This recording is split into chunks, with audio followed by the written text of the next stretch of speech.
భూ సమస్యల పరిష్కారం కోసమే రాష్ట్ర ప్రభుత్వం 2025 భూభారతి చట్టాన్ని తీసుకొచ్చిందని భూపాలపల్లి మండల తహసీల్దార్ శ్రీనివాస్ తెలిపారు. శుక్రవారం భూపాలపల్లి మండలంలోని రెవెన్యూ గ్రామమైన జంగేడులో భూభారతి రెవెన్యూ సదస్సును నిర్వహించారు. ఈ సదస్సులో మండల తహసీల్దార్ శ్రీనివాస్తో పాటు రెవెన్యూ అధికారులు పాల్గొన్నారు. ఈ సందర్భంగా రైతులు ఎదుర్కొంటున్న భూ సమస్యలపై అధికారులకు దరఖాస్తులు అందజేశారు. కాగా ఈ దరఖాస్తుని స్వీకరించిన అధికారులు భూభారతి చట్టం ద్వారా పరిష్కరిస్తామని హామీ ఇచ్చారు. ఈ సదస్సులో జంగేడు గ్రామానికి సంబంధించిన రైతులు పాల్గొన్నారు. ముఖ్యంగా ఈ భూపాలపల్లి మండలంలోని జంగేడు గ్రామ ప్రజలందరికీ కూడా విజ్ఞప్తి.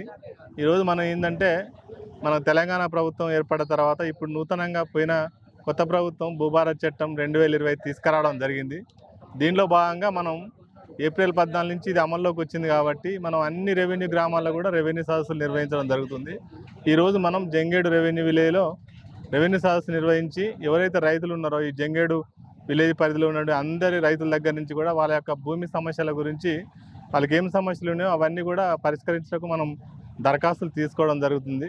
ముఖ్యంగా గతంలో పట్టా ల్యాండ్స్ ఉండి కానీ వాళ్ళ పేర్లు కొత్తగా అంతకుముందు ధరణి కానీ ప్రజెంట్ భూభారతిలో కానీ వాళ్ళ పేర్లు ఇంప్లిమెంట్ కాకున్నా కానీ ఒకవేళ సర్వే నెంబర్లు ఏమైనా తప్పులున్నా కానీ లేదా విస్తీర్ణంలో తప్పులున్నా కానీ లేదా పట్టదారి పేర్లు ఏమైనా తప్పులున్నా కానీ లేదా ప్రభుత్వ భూములు అయితే అసైన్మెంట్ పట్టా వచ్చి వాళ్ళ రికార్డులు అప్డేట్ కాకున్నా కానీ లేకపోతే గవర్నమెంట్ ల్యాండ్ సాగు చేసుకుంటూ ఉండి కూడా వాళ్ళకి అసైన్మెంట్ పట్టా కానీ కొత్త పాస్ పుస్తకాలు రాకున్నా కానీ ఇట్లా అన్నట్టు ఈ విధంగా ఉన్నటువంటి అన్ని సమస్యలపైన కూడా మనం ఈరోజు ఇక్కడ జంగేడు రెవెన్యూ విలేజ్లో మనం గ్రామసభ నిర్వహిస్తున్నాం. దీనికి సంబంధించింది అందరు రైతుల దగ్గర నుంచి కూడా మనం వారి యొక్క సమస్య ఏముందో క్లుప్తంగా ఒక ఫార్మేట్ ఉంది. ఆ ఫార్మేట్లో వాళ్ళు మనకు ఒక 13 కాలం ఫార్మేట్ ఉంది. పర్సనల్ డీటెయిల్స్ ఒక 9 కాలమ్స్, మిగతాయి ల్యాండ్ సమస్య, వాళ్ళ సర్వే నెంబరు, విస్తీర్ణం, అది పట్టా ల్యాండా గవర్నమెంట్ ల్యాండా, వాళ్ళకి ఏ విధంగా భూమి సంక్రమించింది, అదేవిధంగా వాళ్ళ భూమి సమస్యకు సంబంధించినటువంటి ఏ సమస్య ఉంది అనేది కూడా తీసుకొని దానికి సంబంధించిన డాక్యుమెంట్స్ అన్నీ కూడా ఎంక్లోజ్ చేసి తీసుకొని ఇవన్నీ కూడా మనకు ఈ రెవెన్యూ సదస్సులు